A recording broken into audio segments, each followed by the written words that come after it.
O ministro da Defesa e os comandantes das Forças Armadas apresentaram uma queixa-crime contra o Ciro Gomes, acusando o candidato de fazer exatamente o que o ministro da Defesa está fazendo. Salve galera, eu sou o Maurício Ricardo, inscreva-se, deixe seu like ou seu dislike e o seu comentário, que é sempre muito importante.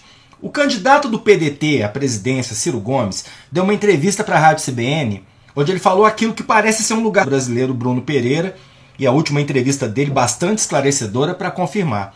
Eu ouvi a entrevista do Ciro, Fundação Nacional do Índio e o ICMBio, Instituto Chico Mendes de Conservação da Biodiversidade e a capacidade operacional das Forças Armadas. Isso, segundo o pré-candidato, transformou o território em uma holding do crime